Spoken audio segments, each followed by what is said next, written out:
Welcome to Ghostly. Does the spirit of Billy the Kid still haunt this earth? Ghostly is a podcast that comes out every other week. In each episode, we take a ghost story or paranormal event and look into its complete history. Rebecca then gives us evidence proving that the story is real. And my job is to debate those pieces of evidence and get you, the listener, prepared to vote on if it's real or not. If you haven't yet, please hit that subscribe button. And as always, we're your host. I'm Pat. And I'm Rebecca. Rebecca, what's been going on? Well, okay, so you might notice that my voice doesn't sound like it normally does. Well, should I run? No, I just, it's either allergies or I did get my second dose of Pfizer the other day. And I've been very lucky, but I just woke up with this today. I feel fine. You sound like a 13-year-old boy. I do. But this is just the voice that I have today. So I apologize, everybody. But I promise you I feel okay. What I wanted to talk about really quick today is our book club is coming up. Hopefully by then I'll be talking normal. I hope so. When is it coming up? It's on Thursday, May 6th. Oh, May 6th. Okay. May 6th, and 7:30 Central. And we're going to be reading, or we are reading, hopefully, Tall Tales and Half-Truths of Billy the Kid by John LeMay. It's actually super short, and it has a ton of great pictures and little side articles. It's a super quick read, like just over 100 pages. But it's really good, though. It's really, really good. Yeah. I mean, we're going to be going through a lot of good stuff today, but if you really want to get into some of the crazy stories and things that are told about Billy the Kid, especially posthumously, I would definitely check out this book. And I really hope that you can join us for book club. You want a lozenge or something? No, okay. I promise. Okay. But I will say, if you're interested in joining us for book club, you can go to ghostlypodcast.com/book club or go to Ghostly Podcast and click on book club and just fill out the form and I will shoot you an email with all of the details. With all of them? All of them. Okay. Well, for me, I just had 37 staples removed from my arm. Wow. Yeah. Well, I had a little procedure done to help me with my health issues. And yeah. That's a lot of staples. That's a lot of staples. And not a single Office Depot in that process. Funny. All right. So we do have a shout out today. So there are two ways that you can get a shout out in Ghostly. The first way is to give us a review on Apple Podcast. We always prefer the 5-star reviews, but we will read any and all reviews that come our way. The second way is to either buy us a coffee on buymeacoffee.com/ghostlypodcast or by going to our website, ghostlypodcast.com, and hitting the buy us a coffee button in the menu, or you could even become a member on Buy Me a Coffee, and there's all kinds of benefits for that. So our one way that we have a shout out is that we have an Apple Podcast review. So this is from Nessie from SC. She gave us a 5-star review, Rebecca. Woo-hoo! She said, great listen. And I want to read this one. I'm super excited about this. I love listening to this podcast. I'm a pretty hardcore #team skeptic. No, it's all right. Yes, we got another one. Thank you for listening. But I love the ghost stories and the chemistry between the host. That's us. My only request, though, is that Mondo sing more songs. That is our request as well. Yeah. That is our request as well. And then there's a heart, and then there is a ghost. Absolutely. Emoji. So I know what those mean, right? Yes. Yeah. Sometimes you are not sure about emojis. I don't struggle know with emojis, those, yeah. but yes. And then I've got another shout out, which is a Buy Me a Coffee. Hope G bought us 2 coffees the other day, and we are so thankful for that. We appreciate it. I think you could use one right now with your voice, right? Maybe some tea. Yeah, maybe a spot of tea. Spot. All right. Do we have any listener mail? We do. I maybe should have picked a shorter one, but that's okay. All right. So today's listener mail is from Jessica. Hey guys, I wanted to tell you guys about my mom's ghost story for you guys to tell in one of your episodes for listener mail.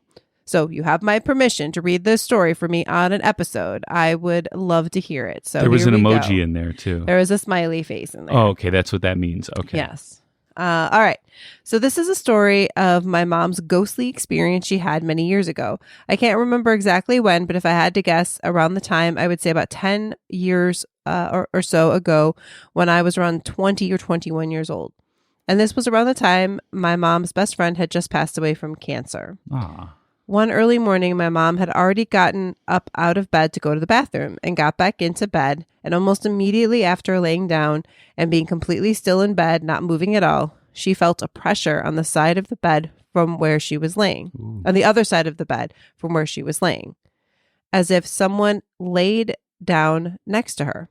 She said she felt the mattress compress down as it does when you first get on and lay in it, but she wasn't moving at all. And I asked her maybe if she was dreaming or anything, but she said no, because she had just went to the bathroom and gotten back into bed when she felt that. And it always takes my mom a while to go back to sleep after getting up to go to the bathroom or anything else. So she never falls right back to sleep right away for it, to be a dream. And she said she was so freaked out. She was like frozen and couldn't move and her eyes were wide open. So then she said she felt as if something touched her on her arm, which then freaked her out even more, unsurprisingly, causing her to finally get out of her frozen state, swing her other arm around to that side of the bed and slammed it down, saying, "Stop it." Wait, frozen state? Like she you want to build a snowman? No, like she was frozen and couldn't move. Oh, okay. All right. Really loud, she said this. "Stop it." Then all of a sudden, she felt the other side of the bed lift as if someone got out of it. Although it freaked her out till no end, she felt like the presence wasn't there to hurt her or anything. She actually felt like it was a loving or comforting presence, which could have been what she felt in her arm, like someone was wrapping their arm around hers. So she thinks it was her best friend who had just passed away pretty recently to that day, just coming to visit her and comfort her, showing her that she's okay now and no longer suffering from her cancer. But she didn't really think of that in the moment. So when she yelled, "Stop it," she was really just spooked and wanted it to stop. My mom, was of course sad about her friend passing away, but it wasn't like her sadness was so bad to cause her to imagine something like this to happen, like she wants it to happen or something, for it to just be all in her head. She knows what she felt in the bed next to her. She literally described it as the same exact feeling when someone gets in your bed with you, how you can feel the mattress dip down, except there was no one there, no one she could see anyway. And just so coincidental, this happened to her not long after her friend passed away. And not only that, but she said the same incident happened the exact same way again, maybe like a year or so later. So twice it happened to her. But since that second time, she hasn't felt it again. And my mom used to be a big skeptic till this happened. Ha ha. So it helped her become #team believer. What do you guys think? Thanks. Wow. Well, thank you, Jessica, for writing that in. I do not like to say, things about people that have recently parted or anything like that, but I don't think it was her friend. I think that these things often happen when people are falling asleep. And I think it's just one of those things, like you're half asleep and that happens. I think this is a story that I've heard quite a bit. And I do think it's a common way that spirits reach out to us. And I think it's always very scary, but I'm glad that it was that she didn't feel threatened, which is good. Yeah. Because I've certainly heard it the other way. Hey, speaking of mothers, has your mother had any more shadow people visit her? You know or what? Any more laundry room ghost for you? Not that I have heard. That's a great question. I should ask her about that. And you know what? You reminded me, Mother's Day is coming up, everybody, just in case you forgot that. So get your mother a ghost. There you go. I didn't even think about that when I picked this story, but that's perfect. So how could they send in a ghost story to us, Rebecca? I want more stories. We want more stories. And it could be your mother's ghost story. I don't know. Email us at info@ghostlypodcast.com or use the contact us form on ghostlypodcast.com. Those are probably the easiest ways. You can also call us, though. Leave us a voicemail at 630-448-2138. Or you can, of course, send us some snail mail. We love it. P.O. Box number 264, Geneva, Illinois, 60134. And And if you forgot all of that, don't worry. Just visit ghostlypodcast.com and it is all there at the bottom. And it'll be in the show notes as well, right? Of course. And yeah, when Rebecca receives any ghost story, she gets all like giddy. I'm very excited. I love it. I love reading them. She does. She stops everything to read them, too. I do. Okay, so let's just skip the polls and go right into the episode this time. No. We got to do the polls. Everyone wants to know. So our last episode was on the Excalibur nightclub. I am surprised by these results. I am too. To be honest, it's yes 53.8% and no 46.2%. So close. So close. Like, seriously, people, if you care about this, you need to get out and vote. I mean, I'm happy that I won. Don't get me wrong. I think it's haunted. There's a ton of stories, but still, you got to come out and vote. Well, what I think happens, though, is when somebody hears one of the stories and they don't believe it's true, they just don't bother to vote. They don't bother to put in their vote at all. So we need you to vote for every episode. That's all. Yeah, just it's easy. Go to ghostlypodcast.com, go to polls. Super easy. One click. Yes. You're done. Yeah. And if you leave a comment, let us know. Maybe we'll even read it. Yeah. There's some really good comments. Usually they're pretty funny. So I would love to read some we of might them. start doing a comment section on the voting. Absolutely. All right. And Rebecca, we actually have a comment from a listener about Excalibur. Do you want to tell us about that? Yeah. So this is really exciting. So after the last episode came out on Excalibur, we actually got a DM from Eric Wong. And he actually has a podcast, Totally Wong Podcast. Awesome name. Awesome name. Definitely recommend it. But he says he told the story on his podcast, but he was gracious enough to tell it to us and let us share it with you guys. So he says, I used to work for an ice sculpture company back in high school. So this story happened like 12 years ago. My dad and I made a delivery to Excalibur. He went downstairs to talk to the owner or manager of the event. Not sure of the manager's title or man's title. So I was upstairs alone, setting up the light and tray for the ice sculpture. To my left is the grand staircase, and to my right is the corner that wraps around to the bar. I'm under the table, hooking up the hose and bucket when I hear glasses clinking and sliding. I poke my head around the corner to ask if there was an outlet in the light. If there was an outlet to plug in the light for the tray, there was no one there. Glasses were still just hanging from the rack. Okay, so I continue looking for the outlet. I hear once again more glasses and even bar stools being put down. I asked again and looked. Glasses still hanging and bar stools still in the bar. Well, screw that. Ran downstairs. The manager noticed I looked freaked out and said, damn, we actually shouldn't have left you up there. Did you hear the elevator? I said, no, but your bartender is messing with me. We went upstairs and he told me the place is haunted and most people hear the old morgue elevator going up and down when it's not even in use anymore. He said most people hear the sliding gate on the elevator open and shut. It was never a morgue. It wasn't. Yeah. So, but that doesn't mean that people aren't hearing weird noises and the bar clanking and all of that. But anyway, so thank you, Thanks, Eric. We really for appreciate sharing it. that. So we are going to be talking about Billy the Kid this episode. The famous or infamous, I think equally both, right? Yes. Billy the Kid. So I've been asked, why an episode about Billy the Kid? And first, let me say that Billy the Kid is an awesome story to begin with. I mean, I think this is very, very Pat history focused episode. I mean, you've got some good, not focus, but you've got some great stuff to talk about. Let me just say that. But I mean, there are some ghost stories about Billy. There are. I am excited to share them. And we want to look at the evidence and decide for ourselves that there is no ghost. Or there is ghost. There will not be a ghost. I'm pretty positive. Honestly, I love Billy the Kid stories. Even before I watched Young Guns. Remember Young Guns? Oh, yeah. But Young Guns did make him a favorite of mine, an Old West character favorite.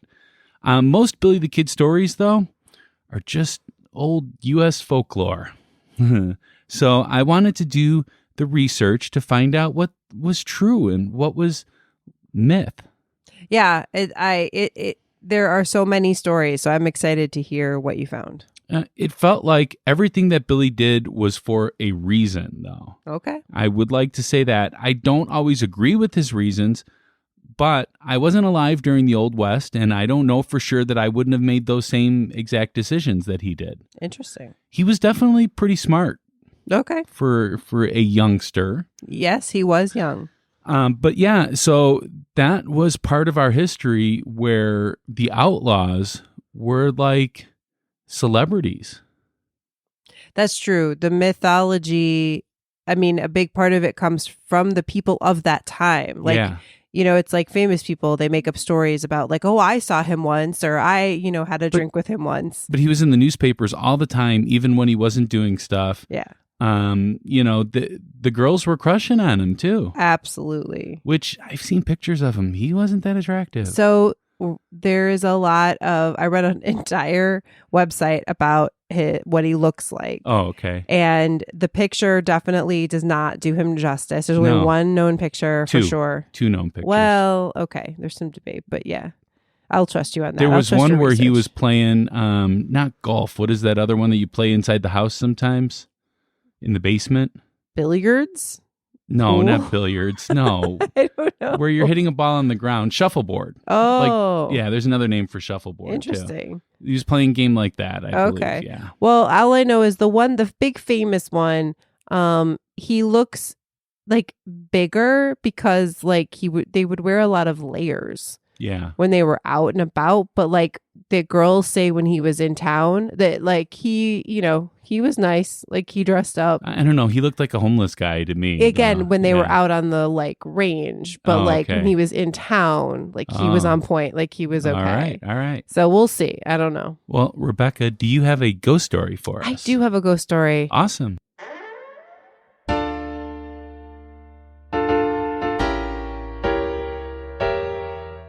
It's time for a spooky tale from Rebecca.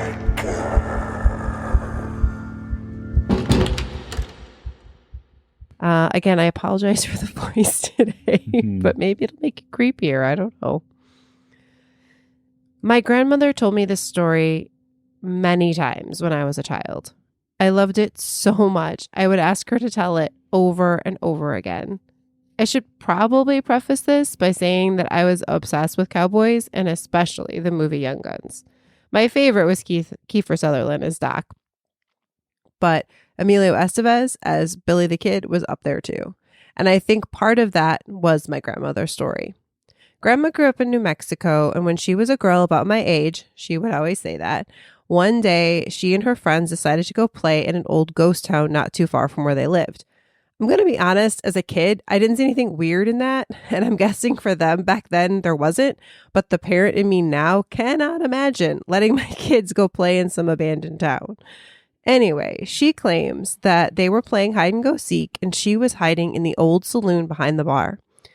She heard someone pick up one of the stools and set it up, and then sit down at the bar. At first, she tried to flatten herself behind the bar, thinking it was the seeker looking for her. But then she heard a man's raspy voice say, "I could sure use a drink." She said she froze. In all their visits to this place, they had never run into an adult. But she didn't think she could stay hidden. I mean, this was an adult. So she stood up and tried to be brave. She even spoke and said, "Hi." At this point, she got a good look at him. He looked kind of young, not too short, blue eyes and a nice face, light hair and a dusty brown hat. He had on like old time clothes, she said, but he looked kind. And he kept talking to no one, not my grandma. He was just kind of like facing away. "We had a rough time out there, and I can't wait to get a drink, maybe something to eat." My grandma, I cannot believe how brave she was, said, "I'm sorry, I don't think this place is open anymore. They don't have anything to drink or eat." At that moment, she saw the man fade away, just gone. She didn't tell anybody because she didn't think they'd believe her. But about a year later, they studied local history in school, and she saw a picture of Billy the Kid, and it was him. She couldn't believe it. The man she saw was none other than Billy the Kid. Wow. So how much of that is made up, Rebecca? All of it. All of it. Every single bit of it. Every single. Wow, Rebecca. I went full fiction today. Full fiction. Wow. All right. So we should probably take a break and then we'll get into the history. Sounds good. Hey, I'm Eric Wong. I'm Zachary Green. And check us out on the Totally Wong podcast, where we have casual conversations on topics such as Cryptids like Bigfoot and Mothman. true crime like celebrity murders. And ghost. Anything that's under the moon, we talk about it.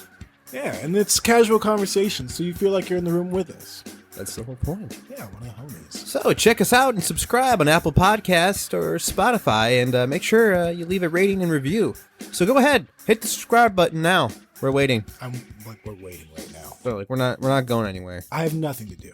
unless they cut the ad right now. All right. Welcome back. And now it's time for some hashtag Pat Facts. Pat's Facts. From a skeptic point of view. Pat's Facts. He presents it all to you. Pat's Facts. Facts. Pat Facts. Oh, that sounded normal. Yeah, sure. So this was a lot harder to do than I imagined when we decided to do this episode. It's hard because there's so many legends about Billy the Kid. Historians struggle to finalize any new Billy the Kid facts. So there's, not much new to the story. This is all pretty much going to be the story that you've heard if you've fully researched Billy the Kid. I'm going to try my best to focus just on the facts for the first part of the history section, but the second half will all be speculation and rumor based. Nice. Billy the Kid was not even born with the name Billy. Did you know that? No. No, yeah, he wasn't even born as William H. Bonney, as people have called him. I was going to say that's the name I've heard. He was born with the name Henry McCarty. Huh. And even the date he was born is debated. Some say September 17th, while others say November 23rd. But the year is not in question. It was 1859.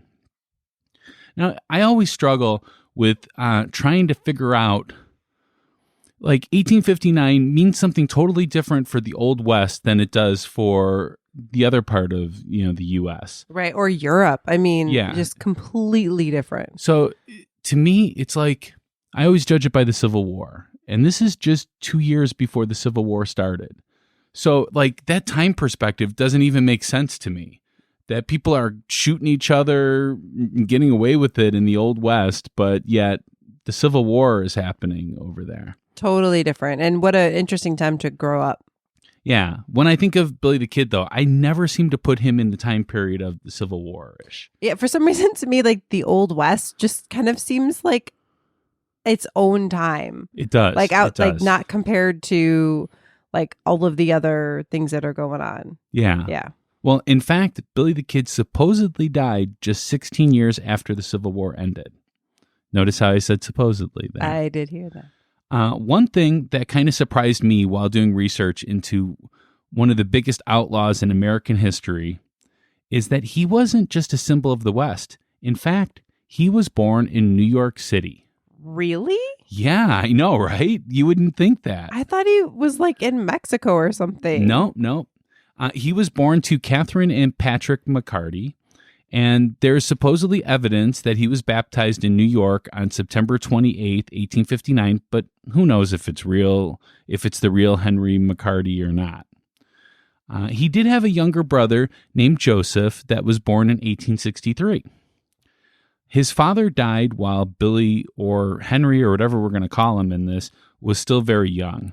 The family moved to Indianapolis, Indiana, which has surprised me too. Yeah. He was a Midwesterner for a little bit. That's really weird. And that is where Catherine met a man named William Henry Harrison Antrim. So they moved to Wichita, Kansas with Antrim in 1870. And just 3 years later, on March 1st, 1873, Catherine married Antrim in Santa Fe, Mexico, where the family moved yet again to. Billy's brother Joseph took on the last name of Antrim, but it doesn't sound like Billy did, though. Tragedy struck again shortly after the marriage and the move. Catherine died of tuberculosis, or consumption, they called it back in those days, on September 16th, 1874, leaving Billy and Joseph as orphans because Antrim took off.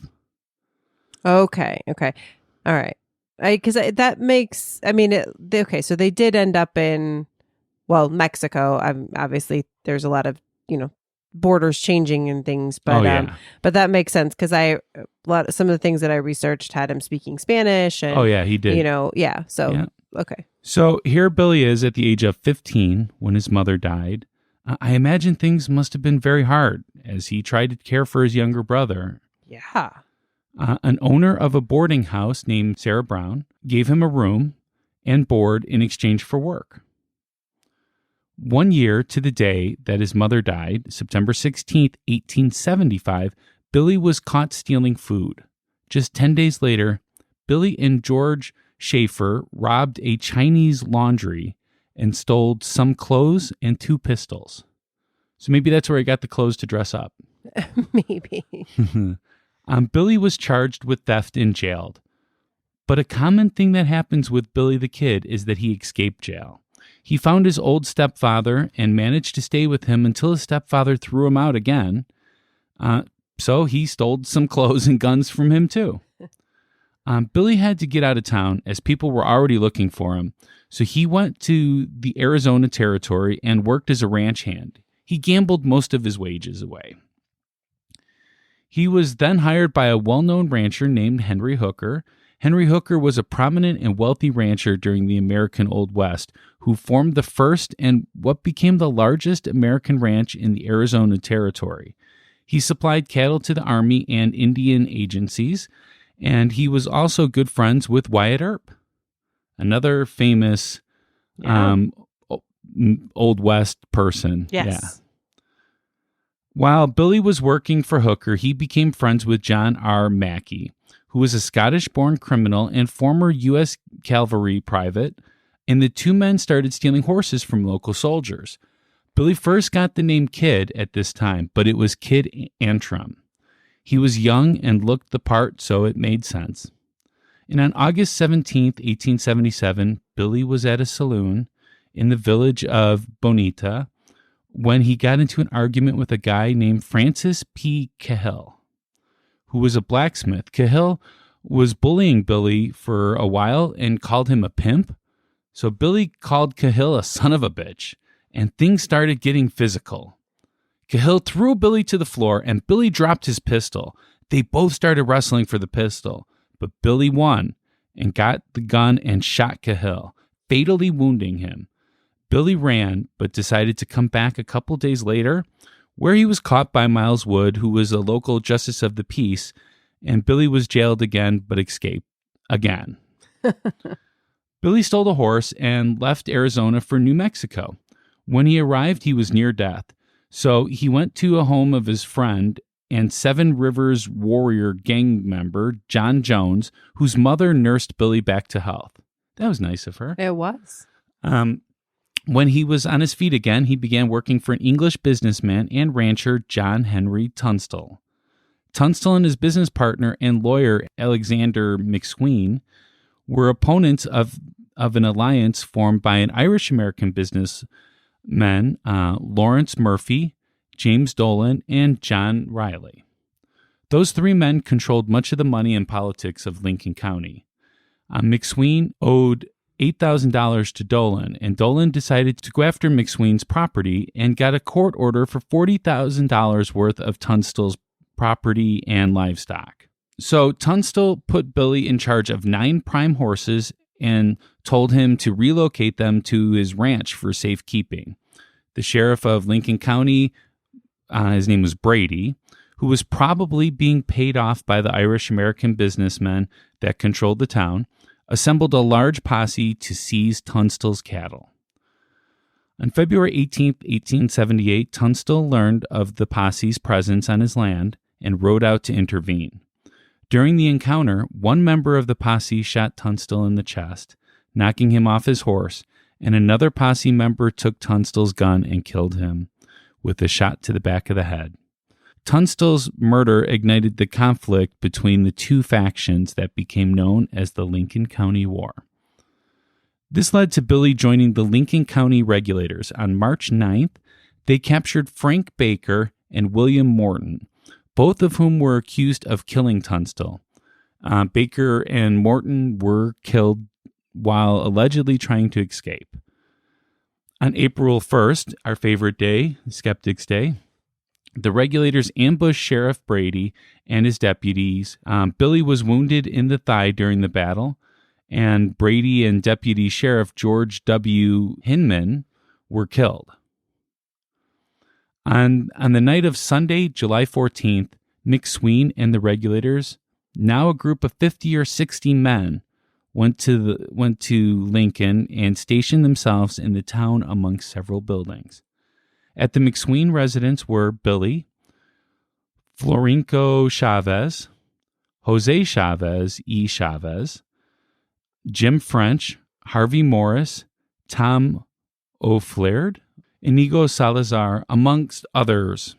Another group led by Marin Chavez and Doc Sherlock positioned themselves on the roof of the saloon, and Henry Newton Brown, Dick Smith, and George Coe defended a nearby adobe bunkhouse. On Tuesday, July 16th, newly appointed Sheriff George Pepin sent sharpshooters to kill McSween's defenders at the saloon.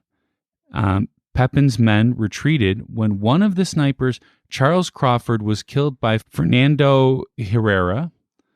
Pepin then sent a request for assistance to Colonel Nathan Dudley, commandant of nearby Fort Stanton.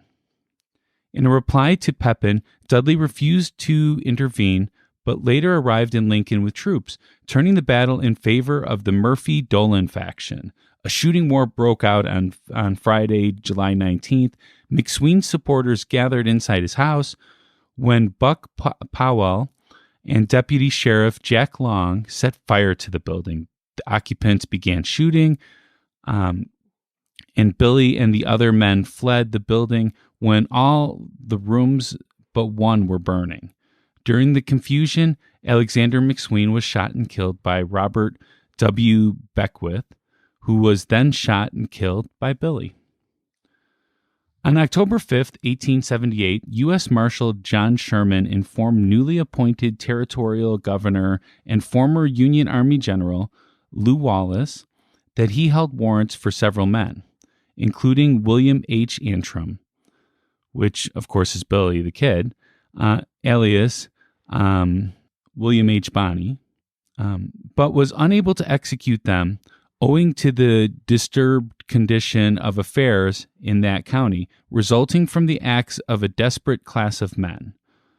So Wallace issued an amnesty proclamation on November 13, 1868, which pardoned anyone involved in the Lincoln County War since Tunstall's murder. It specifically excluded, though, persons who had been convicted of or indicted for a crime, and therefore excluded Billy. Yeah, this was crazy. I mean, it's just like this weird little turf war in this town. I don't want to say little, that's not good. But I can see why they were just kind of like, all right. Like, yeah, people were passionate, whatever, so we'll let it go.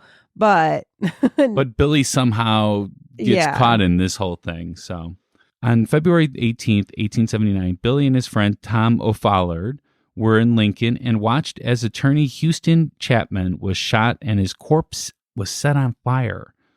And according to eyewitnesses, the pair were innocent bystanders forced at gunpoint by Jesse Evans to witness the murder. Billy wrote to Governor Wallace on March 13, 1879, with an offer to provide information on the Chapman murder in exchange for his amnesty.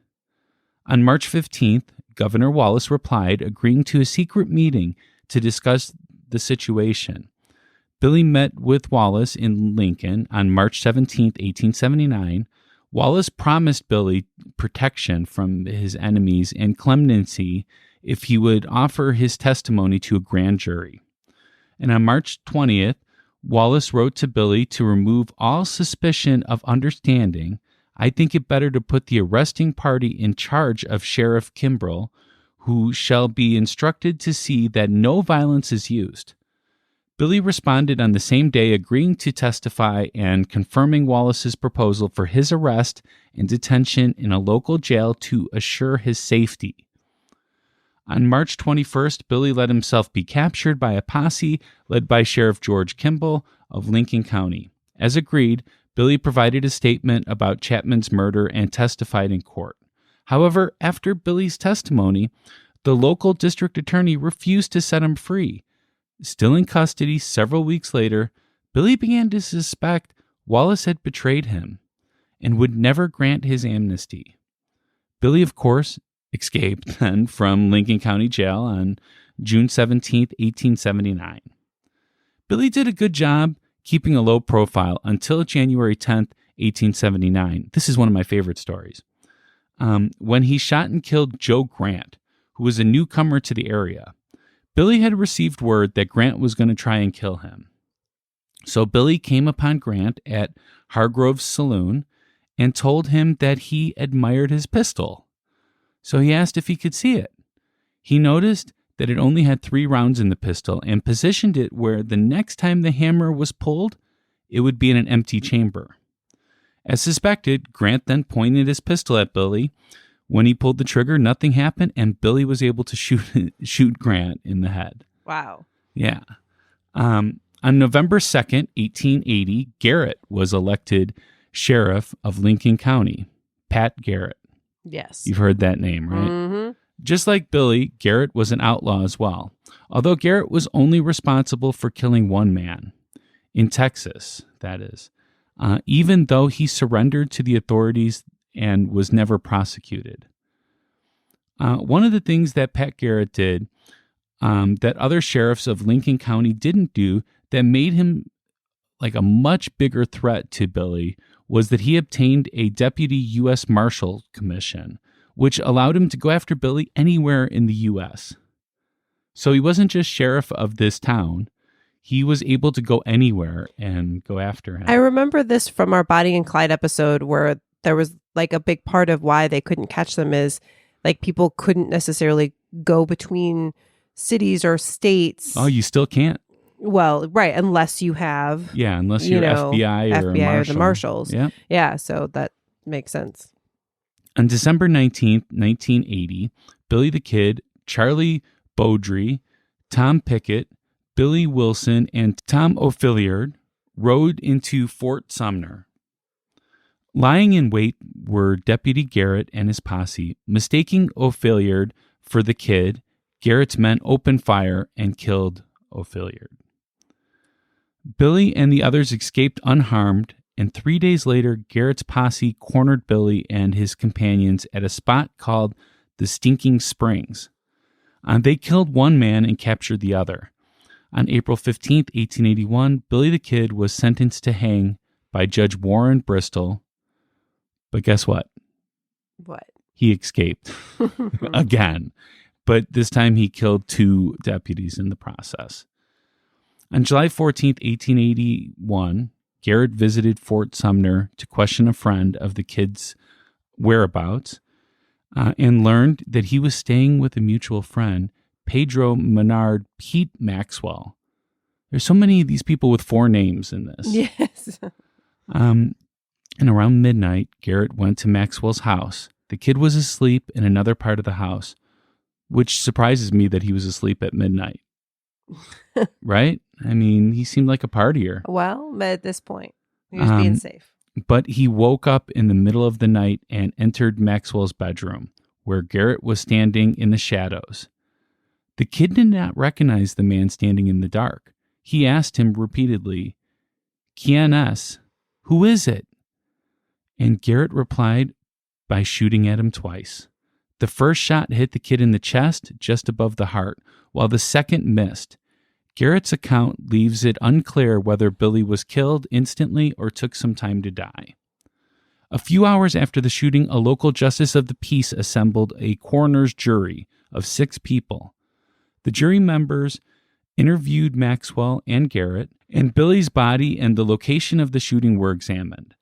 The jury certified the body as Billy's, and according to a local newspaper, the jury foreman said, "It was the kid's body that we examined."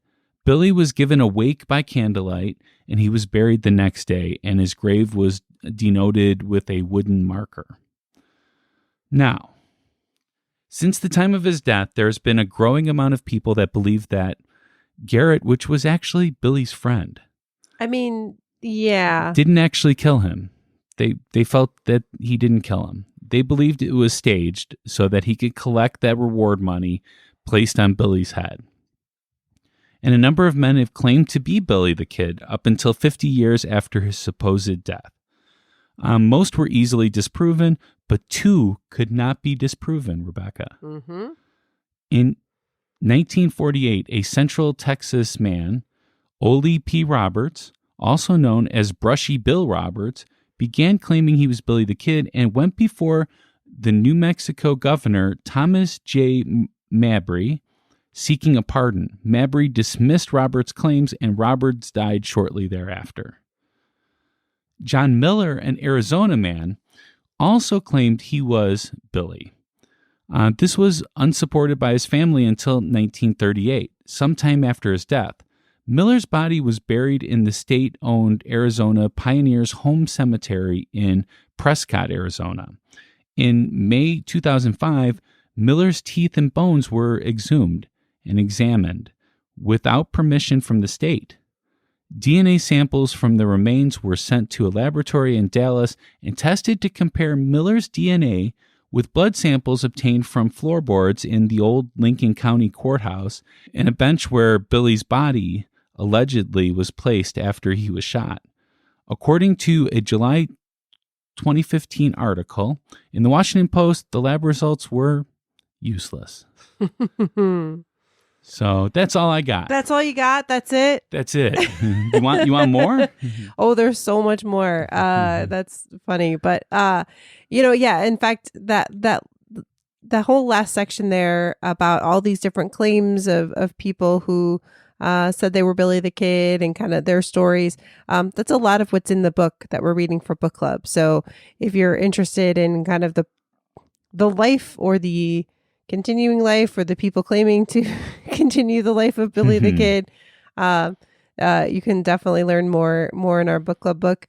And also just, what's interesting to me is how much there's so many stories that you probably, you didn't include because they're really just legend. Yeah. There's, again, he was famous and, some of the things that he did, as I said, there was like or as you said, really, there was like a fight within the town. And so, yes, half the people probably didn't like Billy, but the other half were like, yes, thank you. You were fighting against the half we don't like, so it's, yeah. You know what I mean? It wasn't always that he was considered he was disliked, I should say. Well, there's actually a funny story, not a funny story. This is not funny at all, actually. But funny, interesting. Yeah, it's interesting in that Pat Garrett went to go collect his $500 reward from the governor of New Mexico, and the governor refused to give it to him.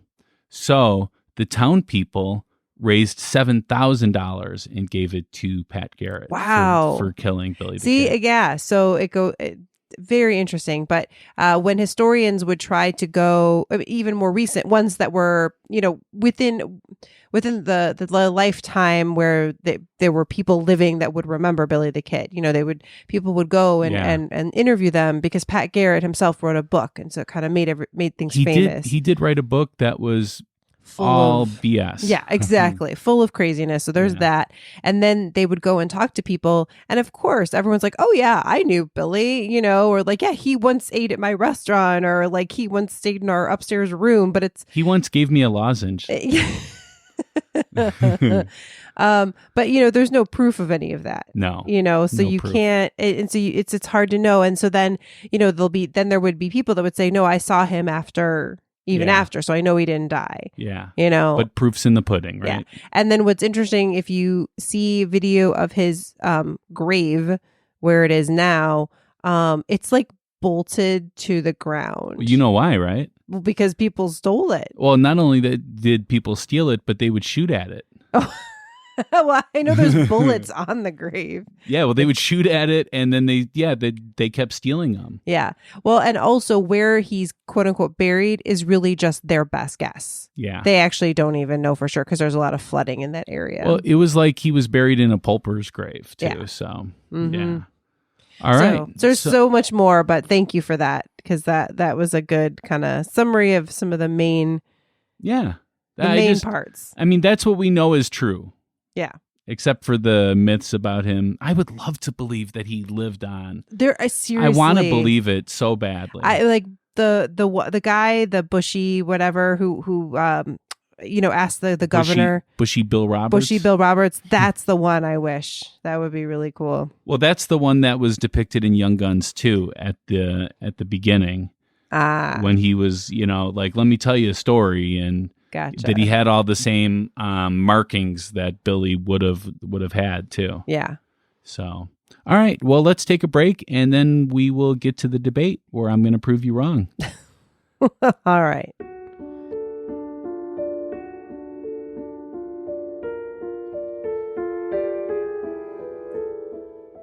Hey guys, what I've learned over the last couple years is the key to a really good podcast is two things: getting plenty of Apple Podcast reviews and lots of caffeine.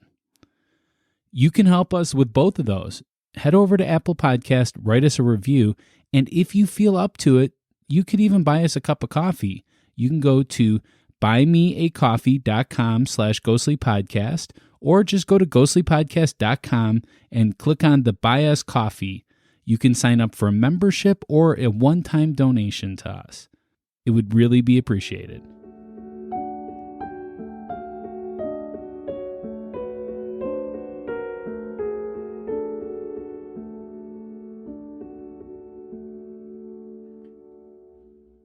All right, we're back. And I want to get a feel for where you stand right away.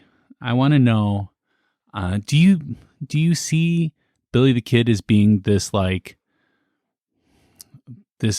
outlaw fugitive guy, this really bad guy, or do you see him as being a good person that just did what he had to do?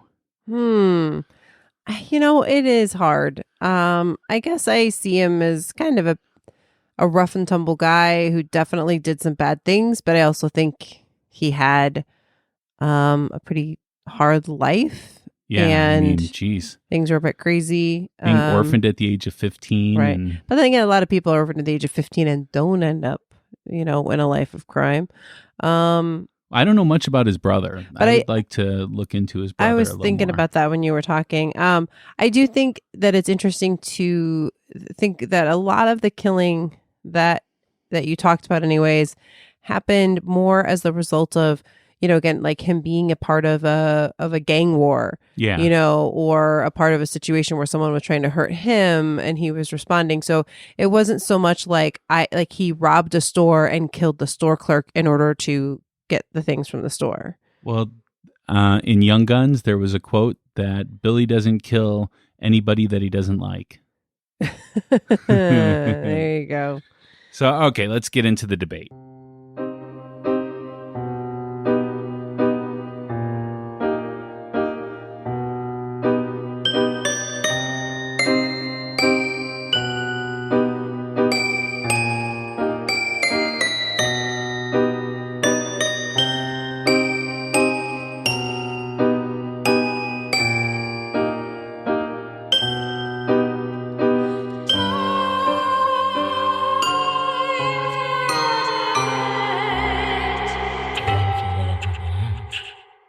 All right. So surprisingly, there's not a ton of Billy the Kid ghost stories. I think a lot of that has to do with the confusion on who he really was and did he survive his death, and just a lot of people wanting to claim knowing him as he got famous.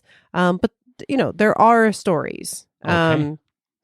And just like with with did he really die or who he really was, it was hard, because there's a lot of places that will claim to have a Billy the Kid ghost, but then when you really research it, Billy the Kid never stayed there, and there's no story. Nice. So, that we know of. So we have to, that's why it was just a lot of wading through things. Okay. So the main source for today's evidence that I have is a great website called Blazing Young Guns. Oh, that sounds cool. It's a really cool website. Obviously, all of our sources will be in our show notes, so definitely check them out to read more. I wonder if John Bon Jovi plays like a song on their website when you go in there. Not that I heard, but that would be great. Probably one of the most famous locations associated with Billy the Kid is that Lincoln County Courthouse. Yeah, where he escaped from. Yeah. Where he escaped from, kind of that last time, right? So he was held there in jail, and he was upstairs, right? And then this is where he killed the 2 deputies as part of his escape. So visitors to this place have experienced some strange things, especially in that room where he was. First, they report a very cold breeze and the sensation of someone touching their hair. They also claim to hear chains scraping along the floor because he was in irons, and they really literally don't know how he escaped the irons. Yeah. There's guesses, but they don't really know how he got free. He was like Houdini. He was like Houdini. Yeah. And they don't know, did he steal the deputy's gun? Did he have a gun stashed away that someone gave him? They literally don't know how he got out, but somehow he did. I'm going to go with Young Guns on this one. And it was a girl put it in the poopy house outside. Yes, that is a theory that is out there. But anyway, so cold breeze, hair touching, and chain scraping on the floor. So, all right. Well, the cool breeze can be because this place is really old and they didn't have good insulation at the time. So I believe that would explain it pretty well. And also, cold sensation to me doesn't necessarily mean ghost, because then ghosts are all around me all the time because I'm cold constantly. And also the sensation of someone touching their hair. I often feel like something is nearby me or something, and then you look and nothing's there. It's just my imagination. I think it's their imagination. They claim to hear chains scraping along the floor. Again, it's not insulated very well, so I would imagine that they could hear stuff from the streets. Well, I mean, this is visitors now, right? Yeah, it's still probably not insulated very well. Well, actually, yeah, I did see a video of it. It is definitely not new. No. They've kept it looking. It's a place you can go. To visit. Young Guns actually did a pretty good job. When they did this scene, it looked like they were actually at Lincoln County. Interesting. Yeah. All right. Well, to me, I'm not sure. I'm not sure about this one. Again, the cold breeze, I do agree, could be something just from, again, it's not updated, so I suppose that could be something that could be a drafty place. Hair touching, though, I mean, that seems a little weird to me. The sound of leg irons or arm irons, whatever it is, scraping along the floor, that seems a little more believable to me as a possible kind of leftover residual noise. Okay. So I'll rate first this time. Okay, good. Right. I'm gonna say 7. I'm gonna say 1. Okay. Yeah, give him a little bit because I'm not there and I can't hear it. So okay. I don't know. All right. Another report at the Lincoln County Courthouse is actually from the outside. Okay. Okay. So people will report feeling like they are being watched as they pass by at night. Okay. Okay. And then some have claimed to see a shadowy figure, moving on the second floor, staring at them intently. It's described as a black mass, an outline of the upper body of a person. Well, I mean, Billy the Kid didn't spend much time in Lincoln County Jail. He was there for a couple of weeks. I don't think that, I'm sure that he bragged about escaping from there, but I don't think that this was the major point of his life that he spent there. And so I don't think that he would haunt that place necessarily. So I think the reasoning is kind of bad with this one. But yeah, I mean, I've gone by houses a lot where I think somebody's looking at me, and it usually turns out to be a shadow or something that means nothing. So I'm going to say this is total BS. Okay. Well, for me, I'm going to say number one. To me, actually, if any place was going to be haunted by Billy the Kid, this would actually be the place, I would think. Okay. Because it's like at this point, how many times has he been arrested and escaped? And he's been betrayed by so many people. Things are closing in on him.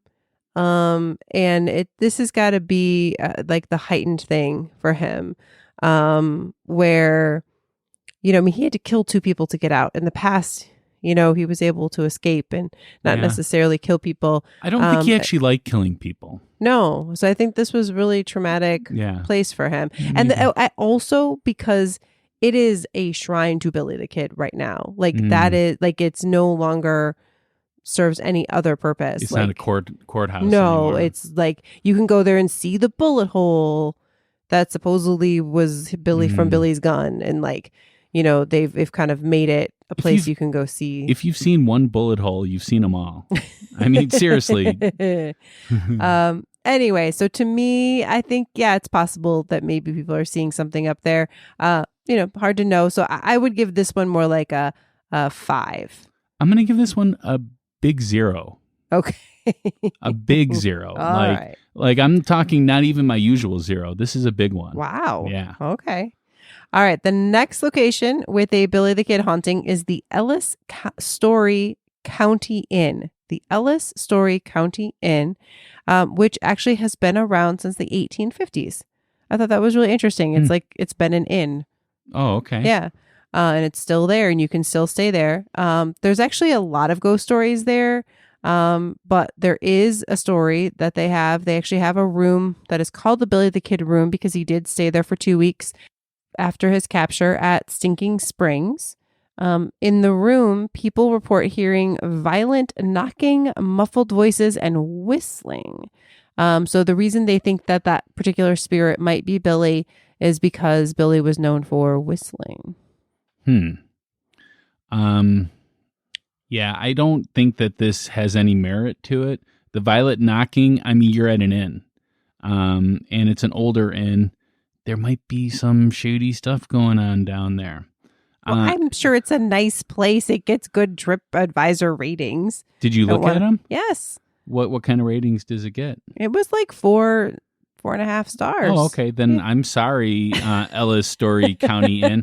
If you would like to put us up for a couple of weeks, I would be willing to go there and hear the violent knocking. Muffled voices, easy to hear in an inn. And whistling, I mean, Billy is not the only one known for whistling. I like whistling. Yeah, but you're not known for whistling. You don't know that. People might know me as the whistler. All right. If anyone who knows Pat knows him as a whistler, definitely let us know. I may be the whistler. That might be my nickname from now on. Hey, there's Pat the Whistler. Okay, could be interesting. I don't know. To me, this one was interesting. I'm gonna say like a 6, just because the whistling pushes it over a little bit for me, but I'm still a little not sure about it because I think I don't know for sure that it's Billy. Just because it happens to be in that room, I'm not sure about that. I mean, do I think it's haunted? Probably, but I don't know that it's Billy. All right, what do you think my rating is going to be on this one? I'm not guessing. You have to tell me. It's going to be a 1. Oh, wow. Yeah. Okay. All right, good. Yeah. Okay. Are you sure you don't want a lozenge? I don't know if it would help. I'm not sure. Okay. I tried one earlier. I mean, I don't actually have any lozenges. I don't know why I keep offering them to you. All right. One last one, which is the old Messia Courthouse, is where Billy was tried for the murder of Buckshot Roberts and Sheriff Brady. It has been turned into a museum and a gift shop that houses several Billy the Kid items. And employees say that items have been moved or have moved on their own, and that they have seen a man in Old West gear who melts into the wall when people approach him. Well, I mean, If you call yourself a Billy the Kid museum or gift shop or something like that, what better way to attract people than to say that you have the ghost of Billy the Kid there? So I believe that because just employees say that, I believe that that is fabricated. So I'm actually going to say I'm kind of with you on this one. Whoa. If nothing else, because I really couldn't find any other like stories of this. Like the inn, there were some travel advisor reviews that mentioned it being haunted. The courthouse, that just kind of makes sense to me that there'd be, his spirit might be there. This, I don't know why his spirit would be there. I mean, I guess we have heard of museums having items from somebody. Supposedly his shotgun is there. Well, to play devil's advocate, I would say that him being tried for Sheriff Brady's death was probably one of the things that upset him the most, because he was just getting back at him for his part in, the other murders and all the Lincoln County shenanigans, that were happening. Yeah. But anyways, So again, I'll give this one a 5. I'm going to give this one a 0. Okay, there you go. All right, so that brings us to our overall rating. Rebecca, what is your overall rating of Billy the Kid's Ghost? I'm going to say a 6. A 6. It's a little low for me. Okay. On hauntings. I mean, it's like I said, it is difficult to track them down because he was so many places. He didn't have a settled place that he lived or a jail that he was in for a long time or a lot of possessions that we know for sure are his. So except for cool clothes that he wore. Right. There's even like a barber's chair that they had for a while that supposedly he sat in once to get his haircut. I mean, that was probably one of the best haircuts he's ever had. Probably. So like I said, I think that his ghost is probably there. I mean, now I'm going to say I did not include this in our evidence, but we did have a listener talk to us or reach out to us on Instagram saying that their partner, when they were investigating, heard a voice that they thought was Billy the Kid, said they were William Bonney, all of that. But, again, I didn't get a lot of details and I didn't hear any, specific evidence of that. So again, all of it just seems like a lot of hearsay. It's possible it's Billy, but so yes, I think he's probably out there, but I don't know for sure. And I don't know if these particular cases are for sure him. So I'm a little shaky. Okay. Well, I'm going to go with the 1. So that's a little high for me, actually. It is a high for you. Yeah. So, I mean, there's not enough information for me to be able to give it a definitive 0 or to go higher. So that's where I'm going to be at. So that brings us to the closing arguments. This is our last chance to convince you to vote our way. We are each given 1 minute of uninterrupted time. We will time each other on our cell phones to keep each other honest, especially Rebecca. She might be pretending that she's sick right now just to get the sympathy of everybody. I am not sick. I just Exactly. You are not sick. So, Rebecca, are you ready? I'm ready. All right, and go. All right. So I do think the ghost of Billy the Kid haunts this earth. I mean, if nothing else, our collective interest in him and his spirit and his life has absolutely manifested him around. I just don't know for sure where he is or if we're really recognizing him as Billy the Kid. I think it's possible that he shows up and we're not sure. He just seems more like someone from the Old West and so much that happened out there. But if anything, I think that Lincoln County Courthouse. So if you're going out there and you're looking for Billy the Kid's ghost, I think that's probably your best place to check. I have seen, again, I have some paranormal investigators going out there looking for him. I don't know if they found him yet, but I think he's out there somewhere. Wow, you're done really early. Thank you. Do you want to use this time in the next episode? Is that what you're doing? No, I'm all right. You ready to go? Yeah. All right, and go. Just because we want there to be a Billy the Kid ghost doesn't mean that there is a Billy the Kid ghost. Like Mondo said with Excalibur last episode, the want doesn't make it happen. And unfortunately, I don't think there's enough evidence to say that there is a Billy the Kid ghost. I would love there to be a Billy the Kid ghost. I love Billy the Kid stuff, so I would love there to be. But there isn't, and I'm going to end 30 seconds early. Whoa. Wow. That is the quickest I've ever done that, right? Absolutely. All right, so I want to thank you so much for listening. Please share us with your friends and family, as word of mouth is our best advertisement. Remember to hit that subscribe button if you don't already subscribe. And how do they go about voting in this? Again, go to that ghostlypodcast.com /polls. Yeah. Or just Ghostly Podcast and click on the polls and tell us what you think. Yeah, we give us really your want to vote. know. Give us your comments. Again, I think both of us are a little muddled on this one, so we would love to hear. I'm not a muggle. All right, so I'm super excited about this. Our next episode is one of our favorites. It's a listener choice episode where you, the listener, get to decide what our episode will be. It will come out on May 12th. No matter what you choose, it'll come out on May the 12th. So you'll need to get your vote in by May the 5th. And you could do that at the same spot, ghostlypodcast.com/polls. Yeah, so go out there, vote on the episode, and vote on what you want the next episode to be. And remember, the runner-up will get to be an episode at some point. Yes. We just don't know when it'll be. And the two that don't make it just fall. Well, I mean, you never know. If it's something we really like, it might come back. You never know. You never know. All right. Well, until next time, stay ghostly. Bye.